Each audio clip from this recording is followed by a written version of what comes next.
Okay. Hello, everybody. Good morning. Very morning of very Monday. Today is Monday morning. It's for everybody Monday morning, but for us it's a very important day. So, sveiki visi. Hello, everyone.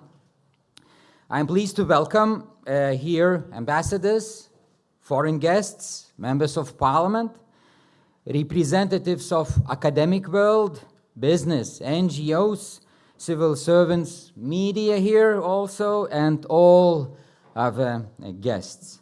A special welcome to Dr. Fatih Birol, an Executive Director of International Energy Agency, and Mr. Žygimantas Vaičiūnas, Minister of Energy. My name is Romas Švedas. I am Associate Professor of Practice at the Institute of International Relations and Political Science of Vilnius University. I will be moderating the event. Ladies and gentlemen, today we will take part in a special event. Launch of the Energy Policy Review of Lithuania, presented by Dr. Fatih Birol, Executive Director of International Energy Agency, and his team. Let me quickly present you our today's program. Our program will be from 3 parts. First will be launch of Energy Policy Review of Lithuania, then followed by a discussion on energy policy, and third, a family photo.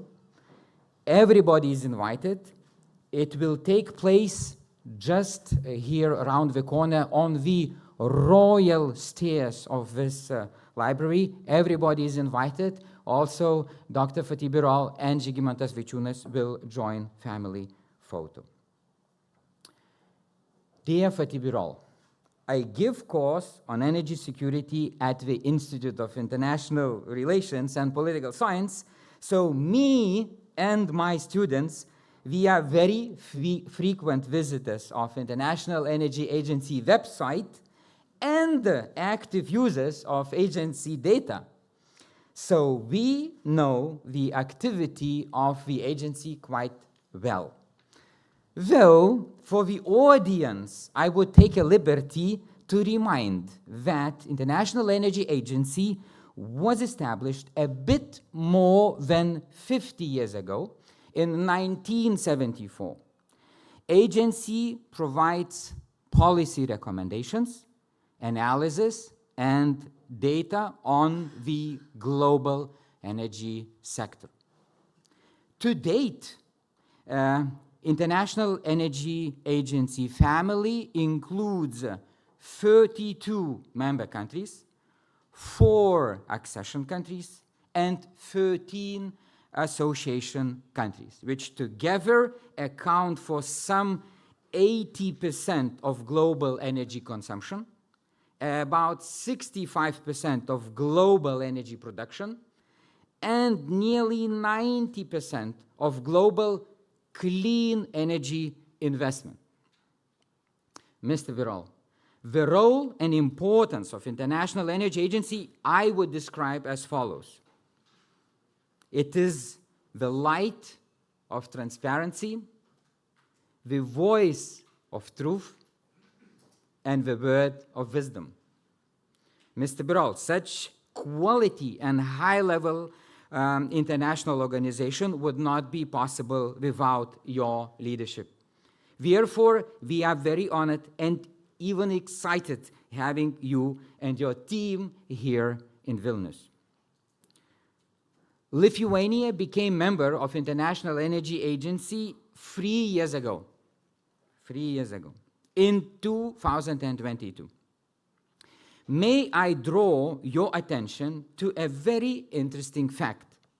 Exactly 6 years ago, on July 11th, 2019, at that time, first-term Energy Minister of Lithuania, Žygimantas Vaičiūnas, in Paris, met Executive Director Fatih Birol to discuss the accession process of Lithuania to the International Energy Agency 6 years ago. And today, 6 years later, Dr. Fatih Birol and Minister Žygimantas Vaičiūnas are here in Lithuania, in Vilnius. Their Lithuanian accession to the International Energy Agency is completed, and energy policy review will be presented.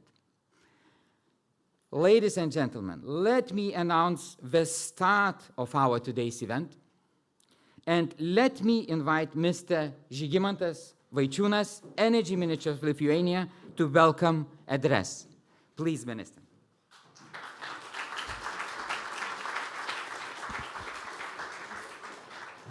Thanks, Ramas. Dear Executive Director, dear ambassadors, my team from the ministry, dear CEOs of the energy companies, dear guests. It's really a pleasure today to be here, and this is the content of today's discussion. Small book, but very important in appropriate format. Yesterday we have celebrated the State Day, or the coronation of King of Mindaugas, and National Anthem Day. Today, we are continuing the celebration. Today, we are celebrating the International Energy Agency presence here in Lithuania, while energy independence could be called the anthem of our national energy sector. We have been invited to join the IEA in 2021, and thanks, Romas, for reminding the date. It was really emotional for me to discuss with Dr. Fatih the need for Lithuania to be the member of the IEA. I think it's really, for such a country like Lithuania, it's a really important path to move forward on that, and I'm really happy that it was really the fast-track process for Lithuania to become the member of the IEA. And today, we will really have the possibility to go deep into detail. As Romas said, really the agency is the most trustful, the most analytical, the most global perception of the things in the energy field. And having in mind the current global dynamics, it's very important. So it's really, we are really honored and impressed by your presence, Dr. Fatih Birol, here in Lithuania to present this energy policy review. And of course, this is a good signal for all our energy community. And not only, this is also for signal for our society that we are important player, not only in our region, not only within the EU, but also in the global terms. And we are delighted to be the part of this 33 member states club, Global Energy Club, and full spectrum of energy issues: oil, gas, energy efficiency, demand response measures, all the stuff which is really important and which is the most topical today. And of course, it has the real impact for our societies. And energy, as always, has been playing the key role on that. So today we'll of course discuss in more detail the presentation of the report and the key recommendations, which is very important. And I'm delighted and I'm committing together with other government members to take the responsibility for the implementation of these recommendations. Not to look to this from the bureaucratic point of view, but really to implement these recommendations for the full scale and as soon as possible. So just to name a few milestones, I will not go to the detail to review all our energy policy developments. We had a long path, and this is really the story of how from the ugly duck we became the beautiful swan. But I will name several items. 2022, this is the date when we cut all the energy supplies from Russia. Oil, gas, electricity, no more. And this is our message to the EU countries that we survived, and now we are competitive, and now we are stronger. So we have to deliver on that for sure, and will be a very critical moment within the EU, as the European Commission presented the path and the proposals how to cut dependencies on gas supply from Russia. And this year, 2025, of course, it's a nice coincidence. We have the synchronization of the Baltic states' electricity networks through Poland with the continental European networks. This is really a very important element of our fight for energy independence. This is really symbolic, but this is really also very practical. And this is a nice coincidence that today we have, in this year, 2025, we have the first energy policy review presentation here in Vilnius in this National Library. And the third point, I would like to stick to the development of renewables, the target on which, once we started this journey, it has been out of doubts. It's not so cheap. We have challenges in the network, but we made this effort. And as I'm working within the ministry for some time, I just remembered one historical document. This is from 2010, 2011. And at that time, we were showing what is our target and what is our current status. So in 2010, we produced from our electricity consumption only 8% from renewables. 8, not 80. And now we are producing almost 80%. So sometimes it's good to have the institutional memory. And I think this is the sign of our achievements. Of course, we will have a lot of challenges on our further steps. But that's why today we are here to discuss these challenges and to discuss these recommendations. So energy is not about engineering our system. It's about core values. It's about the ambition, determination, cooperation, creativity, implementation, and last but not the least, success. What's next? The first point, implementation of the IEA recommendations. The second point, I think, and we have discussed this morning together with the fatigue, this is about the need to pay attention for the protection of the critical energy infrastructure. This is the element which is really important. And we are witnessing the facts in Spain, Portugal, Czech Republic. These are the ongoing things. We have to respond to that and to be prepared proactively for our energy systems. So I would like to wish you a fruitful discussion today, nice presentation, and thanks for being here. All the best. Thank you.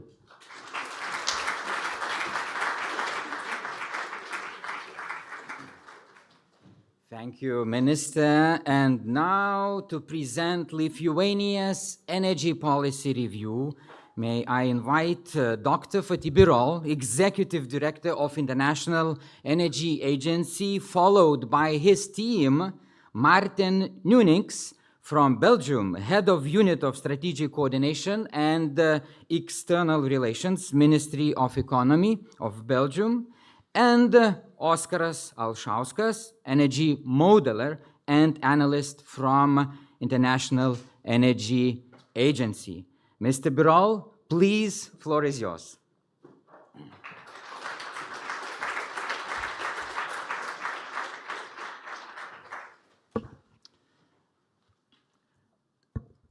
Mr. Minister, ambassadors, members of parliament, dear colleagues, very good morning to all of you. It is a great pleasure and honor to be here in front of you today.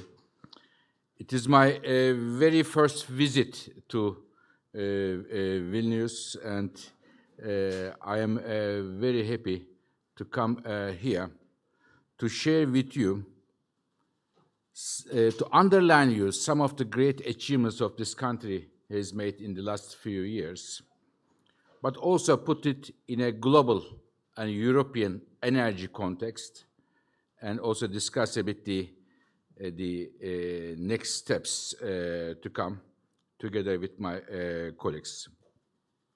The very occasion is, of course, to share with you our energy policy review. What is this? This is every 5 years, I send a delegation to countries from different experts excelled in their sectors, visit the country, to take an X-ray of that country's energy sector, like a medical checkup. They discuss with the government bodies, energy industry, academia, NGOs, independent experts, come back, analyze those findings, make a report, discuss it with other governments of the International Energy Agency, and make a report. These reports are made without fear and without favor. They are just to the point, I believe. Dear colleagues, our moderator gave such an excellent introductory remarks that I don't have much to say about the IEA. Maybe just two other points. These 32 governments, the members of the IEA, range from the North America, such as US, Canada, Mexico, to all European countries, but also Japan, Korea, Australia, and New Zealand. It's 32 member countries, and I'm very happy that recently, as a result of the great efforts of the Mr. Minister, we have Lithuania as a member.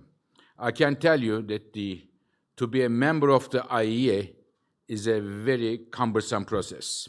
It is not very easy, I can tell you. There are so many requirements you have to fulfill.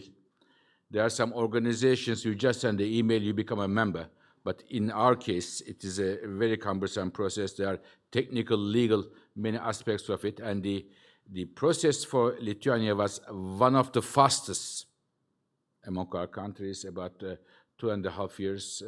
And I am very happy that we have Lithuania as a member. Many thanks, Mr. Minister, for your great efforts.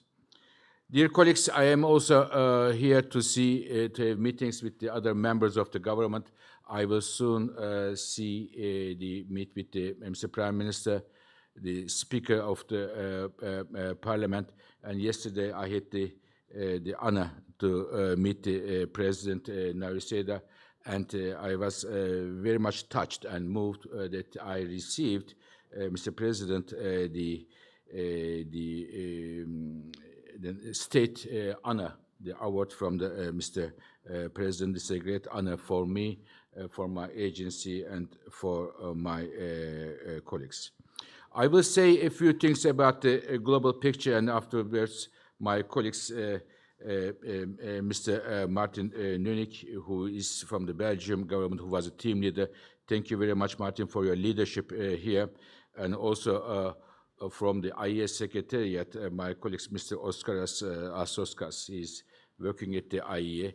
He's one of our rising stars, and he's going to tell you also a bit about the findings of our report.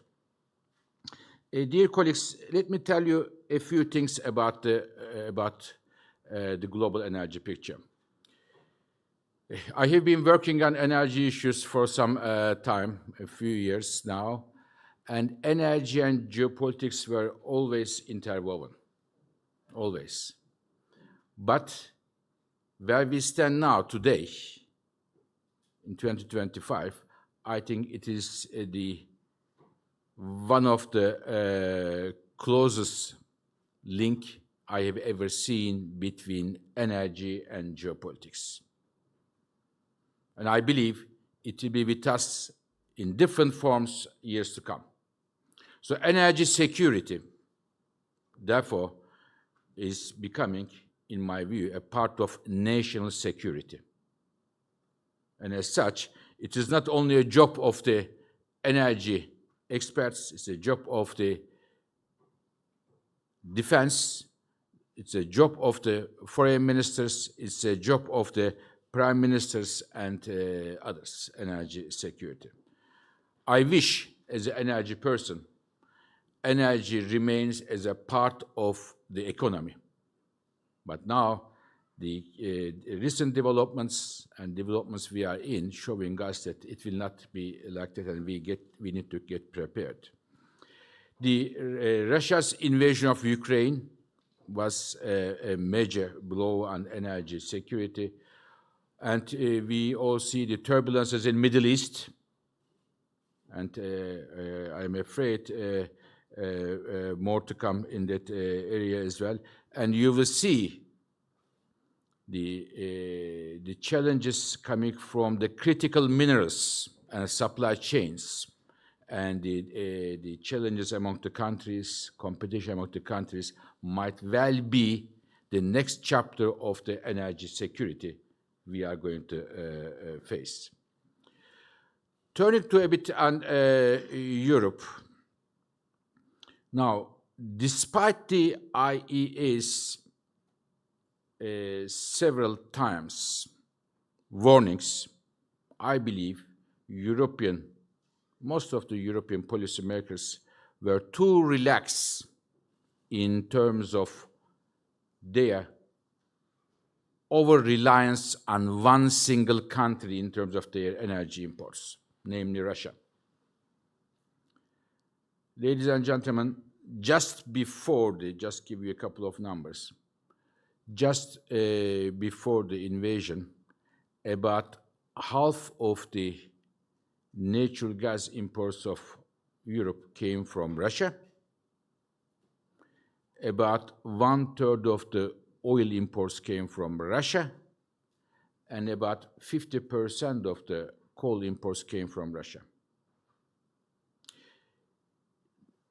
In the energy business, I think even it is the most friendly and innocent country that you are working with, you don't have such major reliance on one single country. Yet, as IEA has warned several times, the country we are talking about was not definitely, and we have seen, not the most innocent country in the world. And Europe paid the bill of this, in my view, major historical strategic mistake over reliance of its energy imports on one single country, namely Russia. After the invasion, 24th of February, in 1 week of time, International Energy Agency came with a 10-point plan for Europe, how immediate concrete steps European countries can have in order to deal with the no Russian gas, but keeping the lights on and not freezing in winter. Those 10-point plan we made, which is I presented with Mrs. Ursula von der Leyen to all European countries, range from acceleration of renewables by making the permitting and installation much faster, to extending the lifetime of the nuclear power plants that were about to be shut in Germany and in Belgium, to some efficiency measures and identifying non-Russian natural gas import sources. And I am very happy to see that Europe now, as we speak now, Europe is getting its energy reliance on Russia to a minimum, and lights were on. Economy got some bruises, which will take some time to heal, but Europe now take back its energy destiny in its hands. And this is, I think, an important element, and I am very happy that the IEA played a role here. And as I said, dear colleagues, the big growth in renewables in Europe and in the rest of the world, and in many countries, nuclear power is seeing a comeback, is driven by energy security concerns. Growth of renewables everywhere around the world is not necessarily driven by climate change concerns. It was like that in the past. But now, the cost of renewables came down, and it is a homegrown energy, so therefore it is good for energy security. 10 years ago, renewables were a romantic story, but now it is becoming a major source of new electricity generation. So is nuclear power. After Russia's invasion of Ukraine, people understand the critical importance of generating electricity at home, and therefore many countries revised their nuclear policies in that respect. But dear colleagues, we expect that the energy security issues will be with us for many years to come. In terms of oil security, gas security, electricity security, and you will hear this more and more, the security of critical minerals, such as copper, such as cobalt, such as lithium, and their refining. Because we see also in that domain a growing importance of concentration of production and the manufacturing in very few number of countries.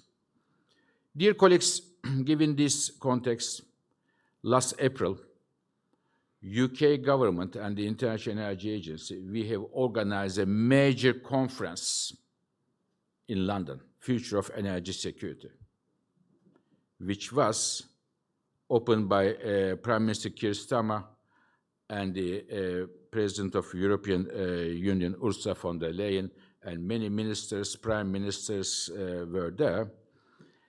At that meeting, and I want to repeat here, based on the experience I accumulated in the last few years and based on our work, 3 golden rules for energy security.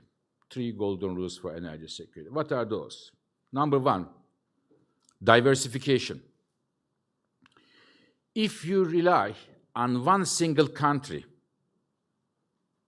one single trade route, one single company for the supply of your energy, for your imports, you are making a mistake. You put all eggs in one basket. Europe has experienced this. In my view, this mistake Europe made by over-reliance on one single country and energy is a strategic mistake, and it has impacts for European foreign policy, Europe's competitiveness, and Europe's, of course, energy security. So important thing is to diversify as much as possible your partners, your energy trade partners, and your source of imports. This is number 1, diversification. Number 2 of the 3 golden rules I have is the predictability. Dear colleagues, energy sector is very different than many other parts of the economy. It is the capital-intensive investments are needed, huge investments. And when you build a power plant, for example, the average age is 50 years. When you compare with the IT sector, for example, with the electronics, your average age of your iPhone is maybe 2 years, 3 years, or the cars a few years. But in the energy sector, investments, what investment you make is very important, and it needs a lot of money, capital intensive. So therefore, investors need a predictable macroeconomic situation, investment context, and they are like, investors are like, I don't know if you have many investors here, but they are like butterflies. When they are scared, they fly away.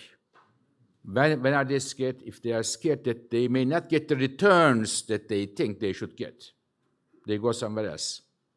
So therefore, predictability of the policies are important, and unpredictability increase the cost of the investments, and therefore it's a major problem.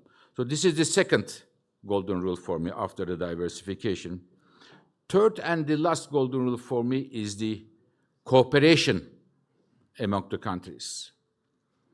Dear colleagues, when you look at the countries around the world, it can be a small country or big country. No country is an energy island. We are interconnected through different ways. We are interconnected through, for example, energy prices, oil prices, natural gas prices. They are all affecting the countries. We are interconnected through technological change. If there is a change, a new technology comes in one country, sooner or later, it affects the other countries, such as we saw the internet, we saw the electric cars, we see solar power. It comes, it goes through. There are connections. Or emissions going to atmosphere from Vilnius, or from Detroit, or from Jakarta, or from Lille. It has the same effect on everybody. Emissions don't have a passport. So countries are interconnected, and therefore cooperation among the countries are crucial to find right trade partners, right people you put energy alliances, cooperate, will make the life easier and much more productive for the countries, I believe. So therefore, these three golden rules we have, the diversification is, we believe, important, predictability of the energy markets are important, and the cooperation is important as well. Maybe one last general point before I say a few words on Lithuania. One important trend I want to share with you from our work is the following. If we look at the history, and we do at the IEA, we look at all the numbers. When you look at the 18th century, when we had the Industrial Revolution was fueled by coal. There was an age of coal. We still have some coal, but coal is going down. This age of coal has been followed by the age of oil and gas. We are in the middle of the age of oil and gas, and oil and gas has been fueling our economies around the world and will be with us for many years to come. But, dear colleagues, I see or I hear the steps of age of electricity is coming. The growth of electricity in the world is several times higher than the growth of total energy. Why electricity is coming? Because when we look at the economies around the world, it is being electrified. We need more electricity from the transportation sector for the artificial intelligence data centers. It's a major driver. For heating, for cooling, electricity is coming. So therefore, how we generate the electricity, how we distribute the electricity will be extremely important in the next years to come, and the age of electricity countries needs to prepare themselves well. So this is something I wanted to say in general terms. Now, coming back to this very country of Lithuania, before saying some nice words, compliments about Lithuania, I want to put in a general context that in the energy world, in general, things move rather slowly. The reason is energy sector, since it is infrastructure bound, to change the direction in the energy sector, like changing the direction of a huge tanker in the sea. It doesn't change like a bicycle. It takes some time to change the direction. So it is much more difficult to make major changes and fast in the energy sector. But this country made huge achievements. I want to highlight, at least from my point of view, 3 major achievements, and I'm again sorry that these achievements were not, in my view, fully appreciated around the world as much as they deserve. Number 1, in the year 2021, the total energy imports of this country from Russia was close to $3 billion. 3 billion, which is about 5% of its economy, GDP. In terms of oil, in terms of gas, in terms of electricity, and a bit of coal. And today, it is 0. It's a huge achievement. In such a short period of time, with the limited means this country has, to bring it from there to here is a big achievement. And I really want to congratulate here the government, experts, the political leaders, because before the energy decision, it's a political decision, so congratulations for that. Second, and again an area which is not well understood, is the synchronization of the grid to Europe. It is, in many parts of the world, it is understood like a engineering success. Yes, engineers. I am an engineer myself. Nobody is perfect.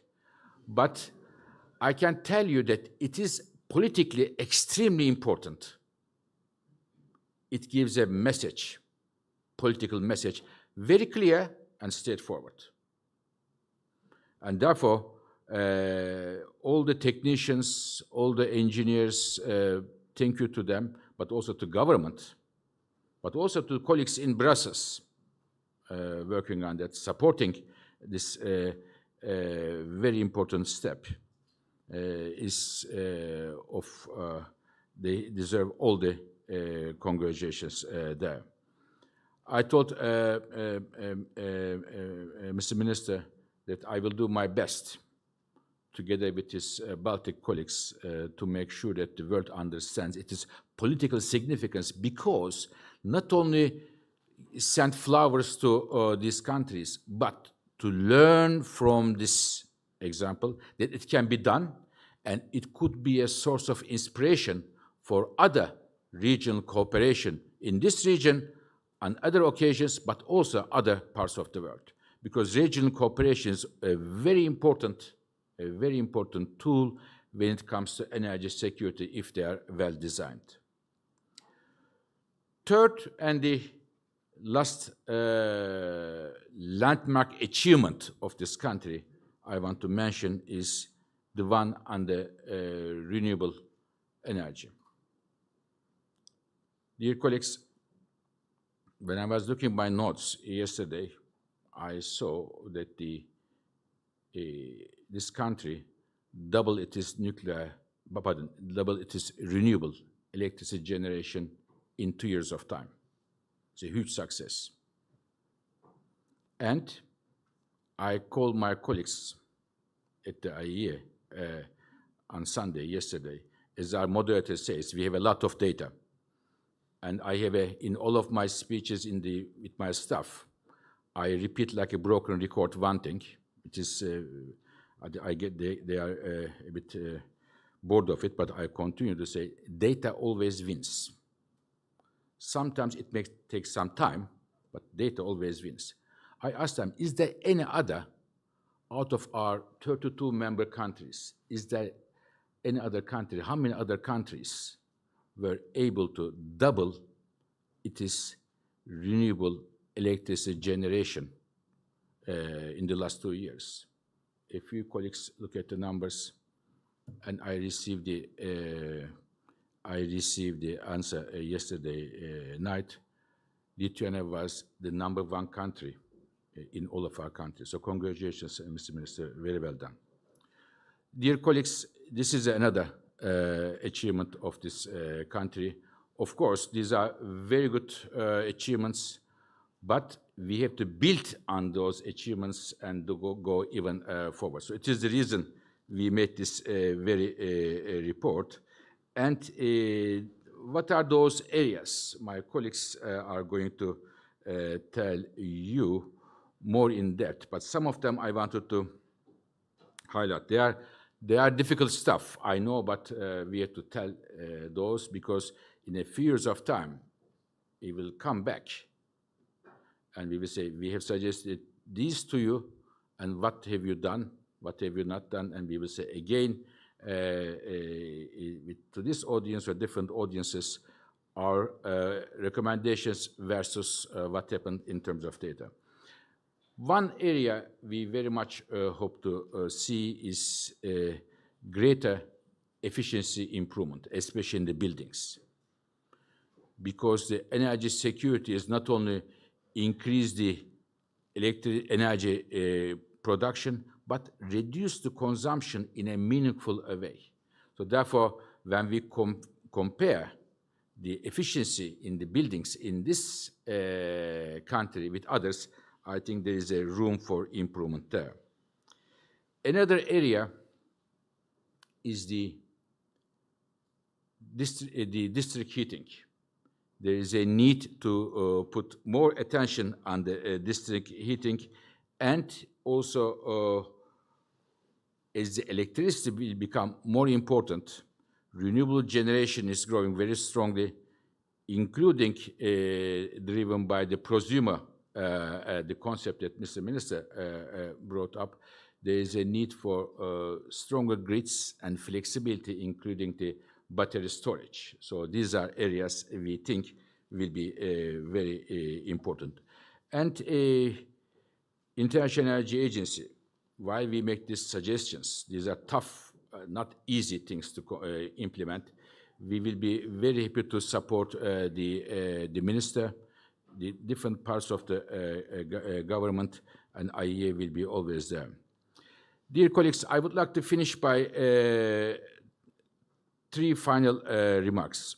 One of them is, energy is becoming such a complex issue, from geopolitics to financing, from financing to artificial intelligence, from artificial intelligence to buildings, that it is extremely important that the energy work in a given government, it is not only for this government, but many governments, should be well coordinated between the ministries. The energy minister of a country shouldn't be left alone. He or she should work with the other colleagues, and the energy strategy of a country should be the core of the government strategy. This is number 1. Number 2, I wanted to thank very much this very government, Lithuanian government, for their support for Ukraine. I believe when we talk about energy security, today's the most important energy security issue we face, the life energy security issue, is Ukraine. Ukrainian energy infrastructure is being bombed every day. The grids, the pipelines, and if the grids are hurt, if the grids are broken, it is not only you use the lights, you use the electricity from hospitals, you use the electricity from schools, the water supply. So I am very happy that Lithuania, working with the International Energy Agency, because it's a top issue for me and for my agency as well. Thank you very much for that. This is the second. And third, At the IEA, we talk about energy security today because it's a key issue, but we are looking at all energy-related issues, such as the climate change, very important topic, such as the water supply in many parts of the world, such as the access to energy in many emerging countries, including Africa. So therefore, I am very happy that the International Energy Agency, with a global view on all energy issues, being the Global Energy Authority, has a wonderful member like Lithuania, which recently joined the IEA in a very short period of time, and I am honored to be here in front of you, and thank you very much for listening me. I will now turn to my colleagues to go into detail some of our key recommendations for the government and the stakeholders here. Thank you very much. Thank you.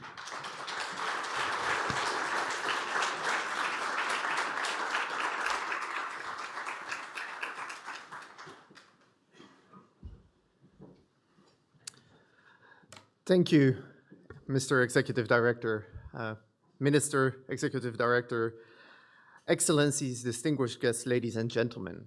My name is Maarten Noenings, and I had the honor to lead the first Lithuania Energy Policy Review in March of this year. The team was composed of 8 experts with a both wide and deep expertise in the energy sector. The team had a both Baltic and Nordic presence, a strong presence, with experts from the governments of Latvia, Estonia, and Denmark, but also from the Netherlands, the Nuclear Energy Agency, the European Commission, and of course, of the IEA itself. And I want to thank Minister Vyčiūnas and all of his colleagues at the Energy Ministry and of the Energy Agency for all of their support throughout this process, for delivering all the up-to-date data, the most recent data on Lithuanian energy policy, but also to make sure that we get a good view, that we can ask the questions throughout this week to fully grasp all the depth of what you are doing. And then on a personal note, I think it was very encouraging to hear the minister say that the first priority is now implementation. And I was happy to already hear that a lot of the recommendations that we made in this policy review are already taken up in policy actions by the Lithuanian government. So as the executive director has already indicated and highlighted, energy independence is the cornerstone of Lithuania's energy strategy. And the country has taken important steps to reduce its dependency on energy imports. Most importantly, Lithuania has successfully managed to cease all imports of Russia since March 2022. And the executive director has already shown the numbers, so 2.8 billion of imports of fossil fuels from Russia has ceased to be imported, and only in 2 years, this has gone to zero. The second point is that through strategic infrastructure investments, Lithuania has become an energy hub for the region, not only by its only refinery in Klaipėda, but also by the LNG terminal there. Furthermore, the importance of the synchronization with the European synchronous area cannot be overstated. I think it has been made clear by the executive director that this is a very big milestone, not only for Lithuania and the neighboring regions, but also for Europe as a whole. While these are important achievements, Lithuania, however, still remains largely reliant on imported fossil fuels, notably for the transport sector. And Lithuania also imports large share of its electricity, though this is declining as domestic renewable energy capacity expands. Then, taking a look at the district heating sector. The district heating accounts for almost half of the household heating supply, and the existing infrastructure forms an important element of the complete energy system. Since 2010, district heating supply has gone through rapid change away from imported Russian gas to domestically sourced bioenergy. This fuel switch, supported by the EU, enabled Lithuania to reduce its greenhouse gas emission, to reduce its energy dependence, but also to limit the energy costs both for the energy heating companies as well as the final consumers. But as a result, today, the district heating supply is heavily dependent on access to this bioenergy. And so we are happy to see that there are plans to introduce more residual waste heat and power-to-heat solutions, which will diversify the fuel mix and further improve efficiency of the district heating sector. The government policy should help district heating companies to make the necessary investments in the network to enable the modernization and also to have a more performant operation of the system.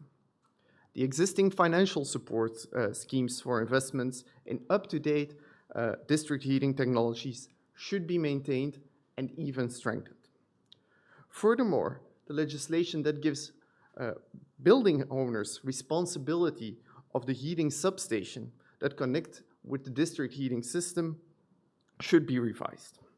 The district heating companies should, according to the review team, be able to acquire these substations to enable a modernization of the system in a cost-effective manner.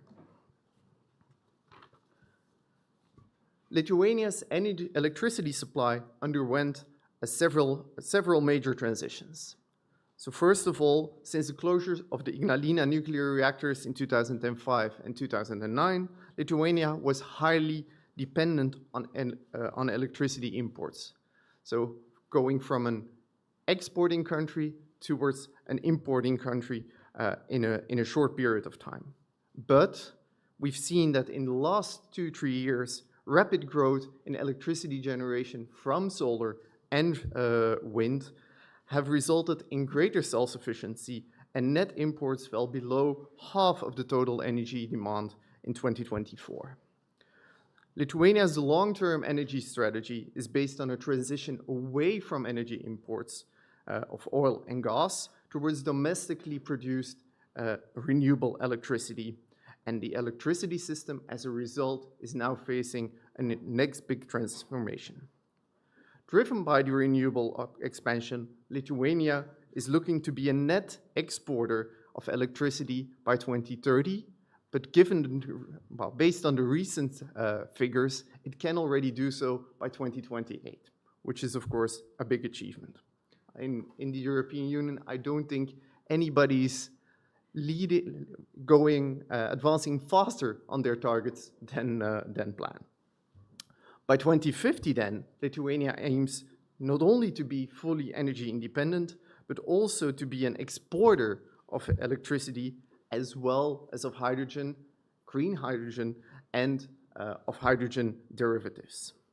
But this, of course, still is a huge undertaking. Ladies and gentlemen, the updated National Energy Independence Strategy, which is already the third iteration of this document, outlines the long-term vision for an electricity system and a new industrial development that comes along. In Lithuania's main scenario, electricity demand increases sixfold, which is huge, by 2050.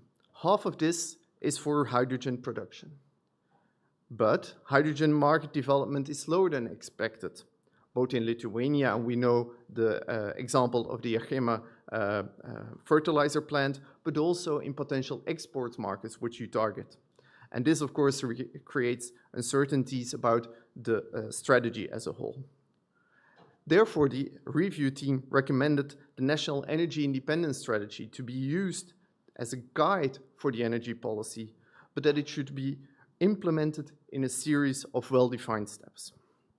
To reduce risks of costly and inefficient investments, Lithuania should identify and prioritize actions that clearly reduce emissions and replace energy imports, as this is the main focus of the strategy as a whole.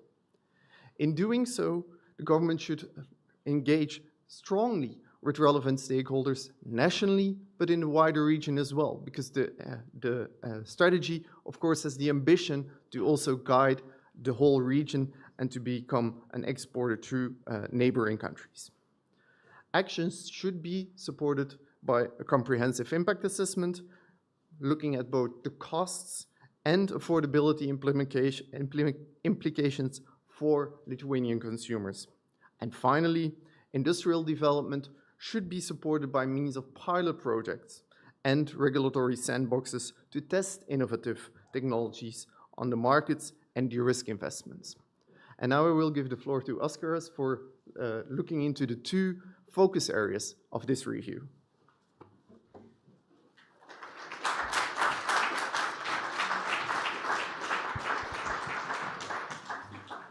Thank you, Martin. Ačiū visiems susirinkusiems, yra didžiulė garbė šiandien čia būti. And now we can move forward and, as Martin mentioned, look into the focus areas of the report. One of the focus area is the power sector. So as Dr. Brol mentioned, renewable electricity generation in Lithuania nearly doubled in 2 years, reaching 6 terawatt hours by 2024. And now Lithuania targets are really ambitious for 2030, which would require tripling total electricity generation by the end of the decade. And so as the electricity generation, domestic generation expands, the grid needs to expand as well. And looking into Litgrid's 10-year development plans, we have seen some changes over the years, especially in their projected demand for investments or investment needs into the transmission grid. And so over the 4 years, this projected demand of investment need doubled. And so for us, this is a strong indication of the ever-growing importance of the grid as Lithuania moves forward with their energy strategy goals. And we have seen some improvement in Lithuanian policy in that regard, especially improved permitting processes, fasten the construction time of the grid, but we still see that the pace of grid construction does not match the pace of expansion of renewable generation.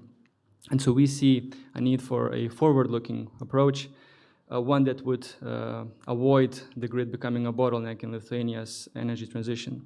And one of our recommendations are to improve regulatory framework and enable the anticipatory investments into the grid that would allow expand the grid based on projected demand.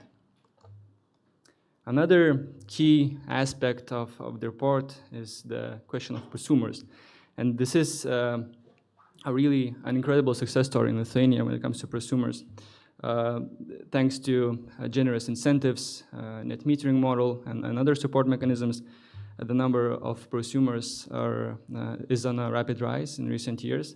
And now country targets to have 300,000 prosumers by the end of the decade, which would mean that by 2030, around 1 in 4 households would be able to produce renewable electricity at their home, and which is a huge ambition. And looking at the historic trends, it is not out of reach. But again, with the growth of renewables, wind and solar, we see that it has already impact on the grid, as you can see from the duck-shaped curve of net load here on the left.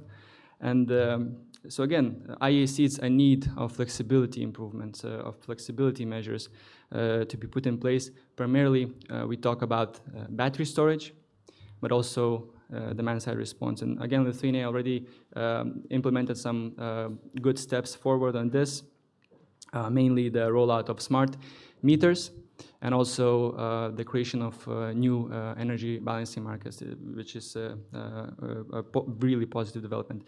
Still, we see more could be done. For example, enabling dynamic network tariffs so that more flexibility measures would be incentivized. And last but not least, the net metering system must be addressed. It must be adjusted in a way to not only continue to support the growth of prosumers, but also incentivize them to participate in the grid stability and the network balancing. And as we now know, the government is working actively to adjust this model and find the best solution possible. Then another focus area of our report was transport. Why transport? Transport in Lithuania consumes 40% of total final consumption of energy, 75% of oil demand, and 1/3 of total greenhouse gas emissions. And we have seen strong growth in Lithuania's transport sector activity. Looking at passenger transportation, now over 90% of all passenger kilometers are generated by private cars, which is one of the highest share in all of European Union. At the same time, Lithuania has one of the oldest car fleets in EU and a relatively high car ownership rate. Looking in freight, the growth is even more staggering, 70% increase in freight activity from 2015. And this is mainly driven by trucks, largely at the expense of more energy efficient rail.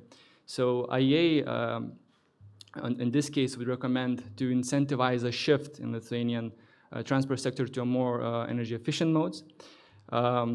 What that would mean is for the rural areas, the beautiful Lithuanian rural areas, it would mean the expansion of public transportation and its service frequency. For the road network, we would need to expand the number of tolled roads, basically, to shift some of the activity from freight trucks to rail. And then for cities, we see a need for more widespread congestion fees and low emission zones, as we've seen in Kaunas. And that would also incentivize both shift to electromobility and to public transportation. Last but not least, Lithuania is one of few countries in EU without an annual ownership taxation for cars. And we think that CO2-based annual taxation for car ownership would both, again, incentivize electromobility and modal shift, but also it should be put in a way to protect the most vulnerable consumers and car owners, making the taxation progressive, and also the funds could be used to fund this energy transition for the most financially vulnerable Lithuanians. And the last slide I have here today is on electric vehicle.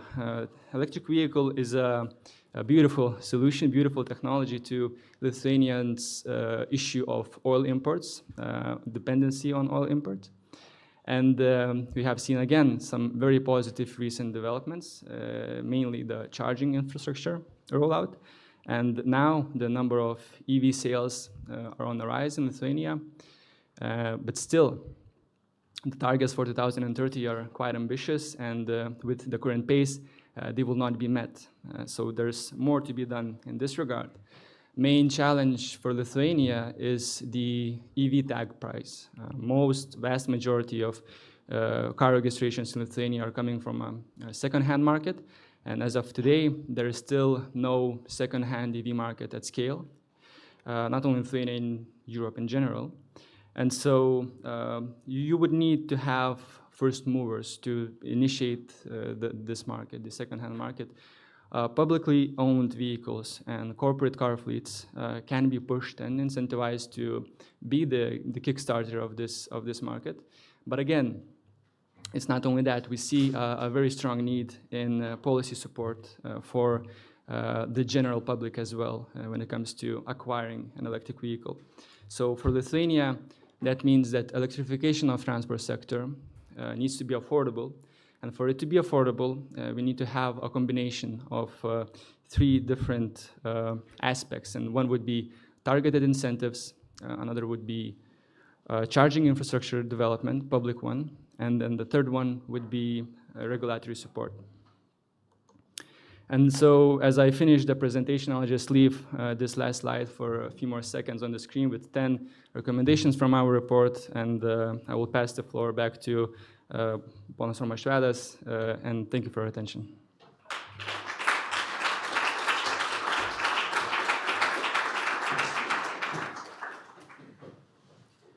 Thank you. Thank you so much for this presentation. Indeed, it is an informative, it is an inspiring, and now we have a very nice 25 minutes for a discussion. And may I invite for the discussion here to the panel, to join the panel, Dr. Fatih Birol, please, may I invite you to sit in the middle of the panel. Then Minister Žygimantas Vaičiūnas, Minister, please.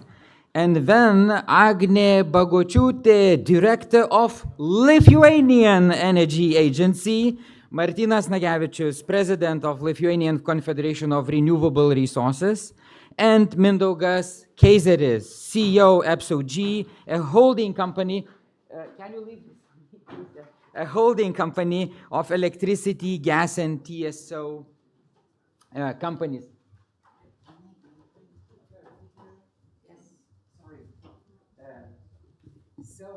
I will sit here, I will take this microphone, and since this is about energy, so let's have a dynamic discussion on the report what was presented. And my first question is to Minister. Minister, we had a report presented, we had recommendations presented for Lithuania, which we had developed based on the analysis. This is a valuable know-how for Lithuania. So how we are going to use this know-how? Which recommendations you consider the most important for Lithuania, to Lithuania, and how we are going to address them? Minister, please. Thank you. Very good question. And first of all, of course, we have discussed that Fatih Birol, this is the first visit in Lithuania, so thanks for that. But I wanted to thank for all the team and for the team leader. Microphone, please. Yeah. Please close the microphone. Okay, it works. Okay. Energy is important, even for the microphones. So just a warm extend gratitude for Martin and, as a team leader. It's really, I would like to point one very important element. I know we are in a time rush, but it's really important to stick to the facts that these data are really fresh. This is really the important element, that it's the data of the end of 2024. This is the exceptional. These organizations, all the international organizations, are lagging on the time, and the International Energy Agency have really fresh data. So this is very fresh things. The second point, yes, I have to be really time efficient and energy efficient. As I have said, I will implement these recommendations, so I will start by me very simply and very shortly. 4 points which are really important. This is, and from the recommendation perspective, the one is the most important factor is the flexibility of the system. And this is about the storage capacities, about the demand side response. This is one of the key most important elements. And also the second point, this is about the including flexibility, but also the predictability of our energy system. So I would like to point there are 4 elements the most important, as I have said, the resilience of our system. This is the electrification, as Fatih has already mentioned it, including the district heating system. The third element is the predictability and, of course, the flexibility. So we are taking these recommendations very seriously, and I think including, of course, the system for the prosumers is very important, but we have to ensure the predictability for them as well. Okay, thank you very much. So, second question would be to Dr. Fatih Birol on the global energy outlooks.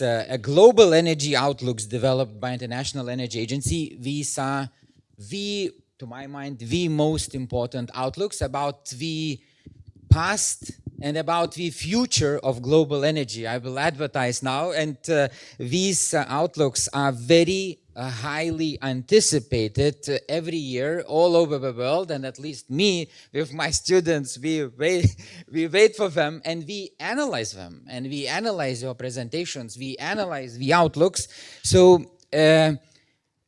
may I ask you just to once again to point 2, 3 most important messages from the last or all of the global energy outlooks, what you would mention here, and in this context to join it with Lithuania. So what would be 2, 3 messages to Lithuania in the context of global energy outlook or global energy development? Because this audience needs this message from you to hear and to think about. Please. So thanks. First of all, I am really curious from your introduction in the beginning and now what you just said, that you analyze our work. I'd be very happy to be your student, to listen to you in one of your classes. Please let me know. I want to learn and hear from you. Thank you very much for doing that. So as I said, we look at in the World Energy Outlook. This is, they call it the Bible of energy, the most read energy book in the world. Every year we publish. And Oskaras is one of the members of that very team. He's also a member of the champion IEA football team, by the way. So he's a good striker, if you didn't know. So in this report, the findings are for the world, but as I said, no country is an energy island. Everybody is affected from that.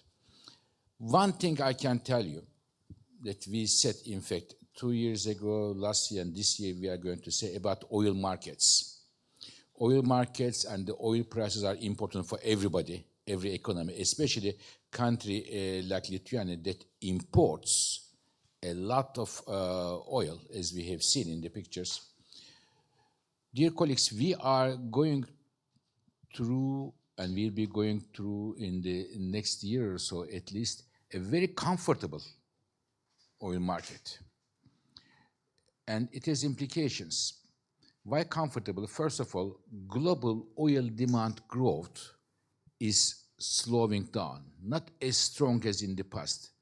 There are 2 reasons for that. One, in the past, in the last 10 years, for example, the global oil demand growth, more than 60% growth came from one country, which is China. And Chinese economy in the last 10 years was growing more than 6% per year. And Chinese economy is slowing down now, which means slower economy will need less energy. This is number one. Number 2 reason why oil demand growth is slowing down is electric cars. 4 years ago, 3% of all the cars sold in the world was electric. And this year, 25% of all the cars sold in the world are electric. So every 4th car sold is electric, and electric cars are becoming cheaper. There is no way that they will not go even stronger, expansion will go stronger. And this is also slowing the oil demand growth. Plus, a lot of production is coming from US, Canada, Brazil, Guyana, which means more production and less demand growth means comfortable markets. We said it since 2 years, and also this year's World Energy Outlook. And today, it has been proven very strongly that in Middle East, there are bombs everywhere. US, Israel, Iran, and oil prices are still $65. And think about this, a few years ago, if there was such major, not tension, real war happening, conflict happening on the ground, and the oil prices are still $65. It's impossible. So we are entering in oil markets, a comfortable market context, and the same happens in the gas markets as well. A lot of LNG, liquefied natural gas, is going to come to markets. So therefore, next 2-3 years, if there are no major, huge geopolitical surprises, we will see oil and gas prices rather on the moderate side, and it will be, I guess, a good news for the oil and gas importing countries for some years to get their energy strategies on their foot and go forward, but knowing that as countries like Lithuania, that the future is electric. So this is, I wanted to stop here, and I want to hear, in fact, the colleagues from Lithuania, what they think about these issues. Okay, thank you very much. So next question is to Martinas, and the question is about butterflies. I've learned, it's a very, very nice, I've learned from Dr. Birol this very nice comparison about butterflies, and this is about investment, and this is about investors into clean energy. Martinai, please, what would be kind of your insights on the challenges what butterflies face in Lithuania today, and how to make it more predictable? Indeed, it's a good opportunity now to say for the politicians, for the industry, and to discuss these topics. Martinai, how to ensure the flow of investments into clean energy. Yes, thank you, Romas. I'm representing those butterflies now, private investors first of all, and if we look at recent history, so we really had a huge jump in investment into the power production and renewable energy in Lithuania, and the latest data, maybe even later than the International Energy Agency could provide, so it's that we increased electricity produced, share of electricity produced in renewable from 14% in 2021 to 46 in the last year, and we expect somewhere between 50 and 60% this year.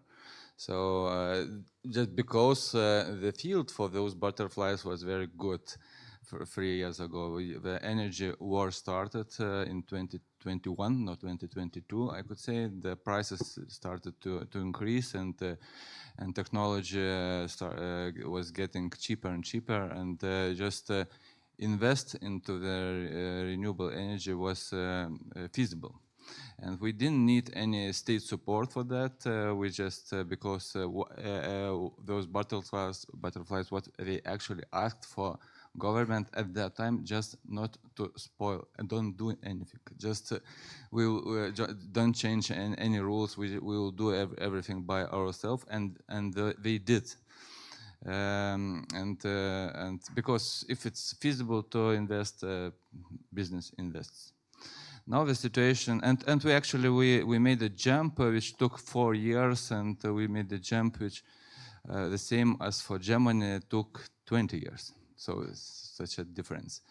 Now the situation is a little bit different because conditions are getting worse for investment into renewable energy, because as a result of those investments, we have problem of such a called problem of cannibalization of prices.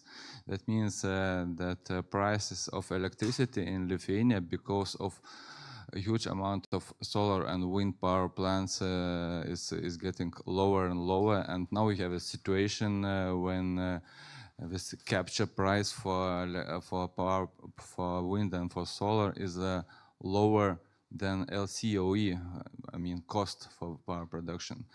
And now we want to, so business want again a support from government. Of course, the situation could be changed after a lot of investment goes to flexibility of the network, to new batteries, new connections to Poland and Germany, power connections, new demand response solutions, smart EV charging solutions. But the problem is that all those investments, they're lagging behind, and therefore investment into wind and solar getting less predictable, it's difficult to predict what will be. So the risk that all those investment into this flexibility of power increase this risk is getting higher and it's not managed by a private investor into solar and wind. Therefore, we need somehow to... Now we have a situation where only about 15 to 20% of all projects which has already permits in Lithuania, which has paid for power grid guarantees, we have final investment decision. 15 to 20% only. That means 80% of investors, we're just waiting and looking what will happen now. So my message is that without state intervention at the moment, we will not achieve our strategical goal to be a net power exporter in 2028 or even maybe in 2030. We need some cooperation, some tools which would somehow to mitigate investor risk into the power generation, and we need to create a system, smart system, which would actually, in the final end, will achieve results that the power prices for the final consumer will be lower, but not higher, because of all those risk management systems. So what I see during the next year, close collaboration work with ministry, finding some solution how to continue development of renewable energy in Lithuania, avoiding this stop of all investments in 1 or 2 years. Thank you. Okay, thank you very much. You see, we had a boom of wave of investments, the price went down, and again, low price is good for consumers, but a challenge for investors, and the balance here is needed, and dialogue is important with the government, and here insights or practice, international practice or insights from International Energy Agency and other countries of this family would be very important. How we have a situation, how to resolve it. So let's put it on the table and let's discuss. Okay, next question about grid. The question about grid for Mindaugas. What are perspectives? What are challenges thinking about, okay, internal grid of Lithuania, one, but what about regional grid? And first of all, I mean the grid or interconnection of Baltic countries with Germany, this power interconnection vision or plan, and the new Nordic-Baltic hydrogen corridor. What are the perspectives of these two projects in particular? Mindaugai, please. Thank you, Romas. It's a pleasure to be here on the stage. I'll try to be short, but I'll start with one aspect which was touched several times today. In the presentation for 2024, it was said that Lithuania imports less than 50% of electricity. I looked to data, yesterday's data, and we are importing year to date in 2025, 21% of electricity. We are going really towards electricity self-sustainability. But at the same time, that creates challenges for producers, for renewable producers. If we would look to the perspective, Baltic countries, Lithuania, Latvia, Estonia, if we speak about the potential for renewables, it's 80 gigawatts of installed capacities. It means 250, 300 terawatt hours of potential green electrons or green molecules. And that's times above of potential our consumption, even including hydrogen. And I'm coming closer to these two infrastructure projects, regional projects. Hydrogen corridor from Finland to Germany, to Poland, Germany, which interconnects production of hydrogen and demand of hydrogen. That unlocked the opportunity for renewable developments just to invest. Another project which interconnects Lithuania, Latvia with the Germany, power interconnection, 2 gigawatts of cable, that also is a very good signal for developers that our markets will be interconnected. even keeping in mind additionally that the Harmony Link interconnection with Poland will also be implemented. So these investments, of course, there are not sprint investments, there are long-lasting investments. Hard infrastructure, all the countries are cooperating, but we must remain, keep moving, step by step, investing, and I think one of the most challenging aspects is just to remain hunger to make things done, how it was done with the synchronization and other transformative changes in Lithuania and in the Baltics. Okay, thank you very much. Thank you so much. And next question to Agne. 3 out of 10 recommendations provided by in the policy review by the International Energy Agency, guess what, is about decarbonization of transport. So what about transport? Agne, please, where we are, what are the dynamics, what are the challenges of Lithuania here, how we are going to address what political decisions Lithuania needs to take, because we have in the audience also politicians, businessmen. What should we do with decarbonizing transport, which is the challenge, by the way, for many countries, not only Lithuania. Agne, please. Hello. Please just talk. It's okay. Hello, everybody. Energy policy would not be completed without addressing transport sector. The single largest energy consumer in Lithuania, and as already Oskaras said, transport consume about 40% of final energy, and in 2024, about 90% of it was fossil fuels. Mainly diesel and gasoline, with renewable energy sources like biofuels and alternative fuels, and electricity from RS making up only 7%. And no surprise that transport has most ambitious target of all. It's 29% of RES in 2030.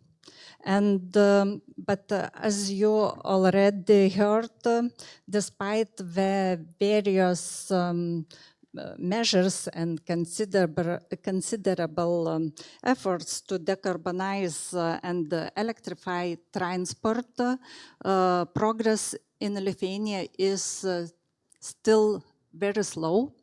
And of course, we don't have one right recipe how to solve this problem, but now focus, of course, is on electrification, how and another EU countries, also public transport, model shift, and regulatory and fiscal measures like taxes for CO2.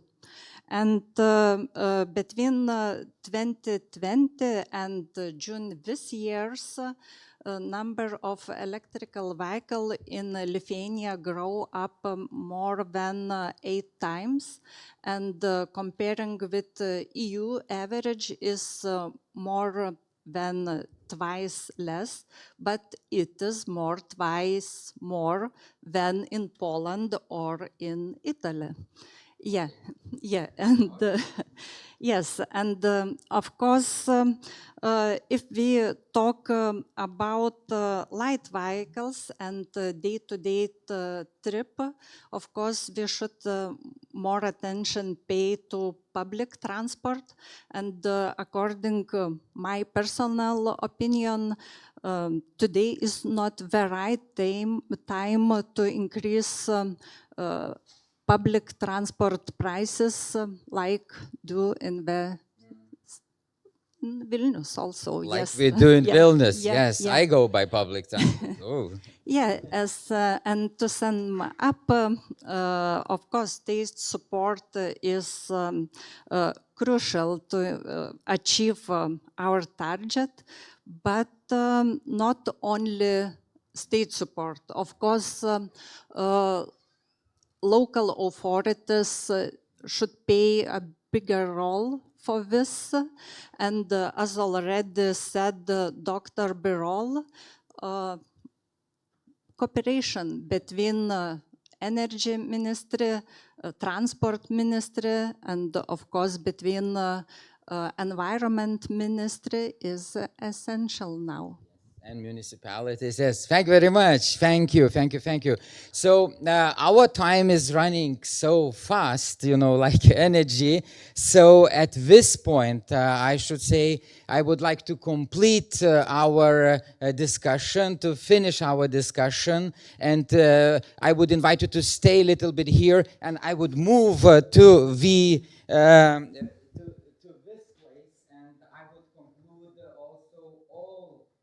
invent in case this microphone works. Yes, good. Okay, colleagues, so time is running very fast, and here it comes, the end of our event, a special event. And as a concluding remark, what can I say? That I can say that, first of all, Lithuania is so happy and honored to be member of a family of International Energy Agency. Indeed, we thank very much for coming here to Lithuania and presenting the report. What we learn and the messages, what are energy security is national security. And it's a message for all the governments, for Lithuanian government. We have ambassadors here of other countries, so please send reports to your capitals that this is the situation, and three golden rules presented by Dr. Fatih Birol. Lithuania's results are quite good. We have ambitious targets, and we have a very targeted, systemic, and persistent government in reaching these results. And we hope that the dialogue with the butterflies will be developed, and these butterflies will stay and will not fly away. And my last conclusion would be what is important and what's mentioned, that energy dependence from Russia as an aggressor, at least in case of Lithuania, it is done. It is achieved. It is completed. And Lithuania, by the way, Mr. Birol, is a very good case study for international environment, how this small country can stand energy war of a big aggressor. So in case some countries would like to study, please invite us. We will come to Paris, present Lithuanian case study. So thank you very much for Dr. Fatih Birol and his team. Thank you very much for Žygimantas Vaičiūnas and his team. Thank you for coming here to our event. And now, at the very last moment, now we will go to do a family photo. Family photo will take place on the royal stairs of this very nice building. So you will be guided. Please go, and we will stand, and then Dr. Fatih Birol and Minister will join. Thank you very much once again.